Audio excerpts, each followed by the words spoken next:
Hola chicos, ¿cómo están? Continuamos con la clase sobre propiedades de la materia. Esta es la tercera clase. Soy la profesora Noelia Bravo y también corresponde a las clases de los cursos de la profesora Sofía Fuensalida. Bueno, el tema anterior fue cuerpo y materia. Bien, habíamos diferenciado qué era cuerpo y qué era materia. Ahora bien, vamos a trabajar sobre las propiedades de los materiales o de la materia. Para eso vamos a ver esta imagen y vemos que las propiedades de las materias son extensivas e intensivas. ¿Qué quiere decir propiedades extensivas? Que dependen de la cantidad de materia y no permiten diferenciar sustancias. Por ejemplo, la masa, el peso, el volumen. ¿Qué quiere decir que no permite diferenciar sustancias? Si yo digo 1 kilo, puedo estar hablando de 1 kilo de yerba, de 1 kilo de azúcar, pero no estoy especificando. Por eso las propiedades extensivas también se las suele llamar como propiedades generales. En cambio, las propiedades intensivas no dependen de la cantidad de materia y sí permiten diferenciar sustancias. Dentro de las propiedades intensivas están las características organolépticas, que por ejemplo es el sabor, el olor, también la solubilidad, la dureza, el punto de fusión, de ebullición, etc. En este caso son propiedades específicas que sí me permite diferenciar la materia, o sea, de qué materia estoy hablando. Por ejemplo, el sabor de un limón me permite identificarlo específicamente de qué es un limón. O por ejemplo, el sabor del azúcar. Bien. Continuemos con las propiedades extensivas. La masa. ¿Qué es la masa? La masa se puede definir como la cantidad de materia que tiene un cuerpo y se mide en kilogramos. Y bueno, es muy común que ustedes hayan visto balanzas. En esta imagen se ve una balanza como instrumento de medida, y ustedes también pueden haber visto balanzas electrónicas generalmente en el almacén, en los súper. Bien. A continuación le aporto un dato, que el patrón universal del kilogramo es un cilindro fabricado en platino e iridio que se conserva en la Oficina Internacional de Pesa y Medida de la ciudad de Sèvres, cerca de París. Se adoptó internacionalmente como patrón en la Conferencia General de Pesas y Medidas en 1889. Todos los países poseen una copia exacta. Bien, es decir, ustedes tienen una foto ahí en donde se ve este patrón universal, y es lo que tienen todos los países y es lo que se usa como parámetro para medir el kilogramo. Pero hay algo que tiene que quedar en claro, que no hay que confundir la masa y el peso porque no significa lo mismo. El peso es la fuerza que hace que caigan las cosas debido a la gravedad. No pesamos lo mismo en la Tierra que en otros planetas. Bien. ¿Qué es el peso? Es la fuerza con que la Tierra atrae los cuerpos que se encuentran sobre ella. Se miden con un dinamómetro, y se expresa en Newton.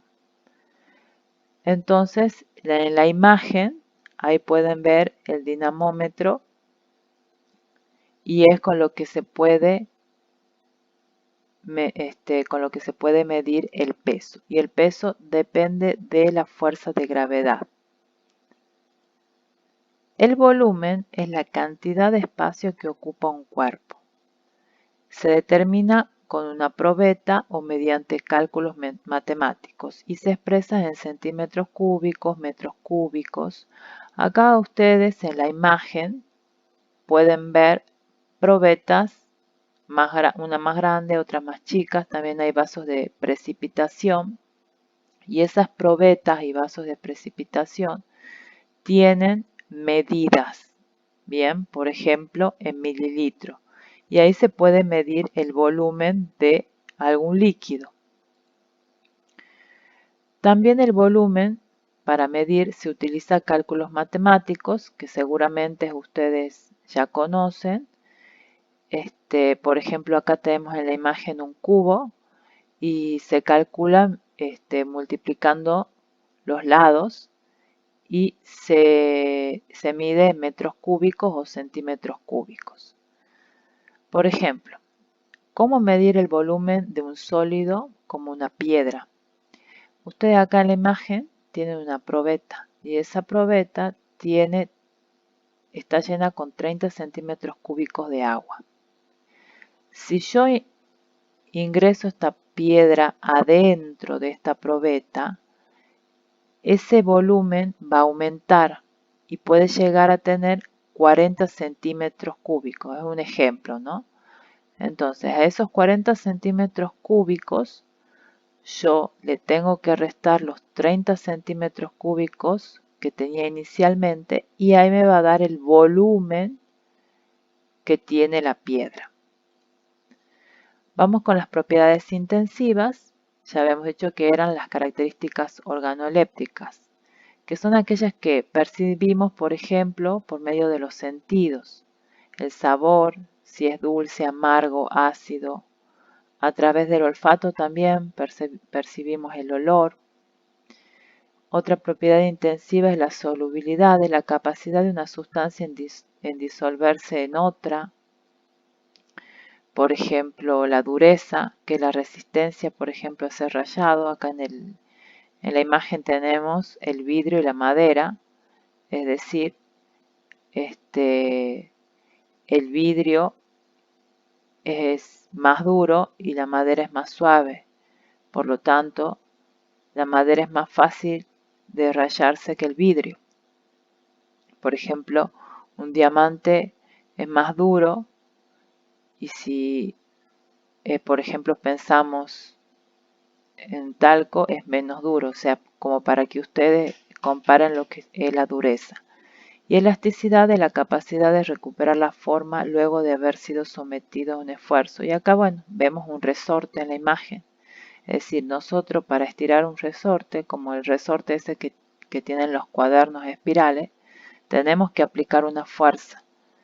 Bien, entonces cuando aplicamos una fuerza y lo estiramos, pero luego ese resorte vuelve a recuperar su forma. Entonces, de eso se trata la elasticidad. Acá en esta imagen vemos cómo calcular la densidad de una piedra. Ya habíamos visto en la imagen anterior el volumen, es decir, agregamos una piedra, esa piedra aumenta el volumen en la probeta hasta 40 centímetros y luego restamos 40 menos 30 y el volumen me daba 10 centímetros. Bien, pero previamente tenemos que pesar la piedra. O sea, el primer paso era pesar la piedra, en este ejemplo dice 26 gramos. ¿Y cómo se calcula la densidad? Se hace una división. Dividimos la masa entre el volumen, es decir, los 26 gramos en los 10 centímetros cúbicos. Y así se calcula la densidad. En la siguiente imagen se ve comparaciones de densidad de diferentes materiales como para que tengan una referencia. Y todos se miden en gramos sobre centímetros cúbicos. Por último, en esta imagen, y es lo que quiero que quede claro el concepto, tenemos una manzana. ¿Bien? Si yo les pregunto a ustedes cuál es la propiedad extensiva de esta manzana, ustedes tienen que pensar en las propiedades generales y un ejemplo es el peso. Yo digo que esta manzana hipotéticamente pesa 300 gramos. Esa sería una propiedad extensiva. Y si digo que la manzana es de color rojo, bien, estamos utilizando el sentido estamos observando la vista, el sentido de la vista, y esa es una propiedad intensiva, es decir, específica. Entonces, esto es lo que tiene que quedar claro y diferenciar bien. Lo que es una propiedad extensiva, que es general, y lo que es una propiedad intensiva, que es específica. Bien, la materia se la puede clasificar con estas dos propiedades, extensivas e intensivas. Bien, hay una que son generales, como el peso, la masa y el volumen, y otras que son específicas como el color, el sabor, la solubilidad, etc. Bueno, las actividades de esta clase se le van a adjuntar a un archivo. Nos reencontramos en la próxima clase. Saludos para todos.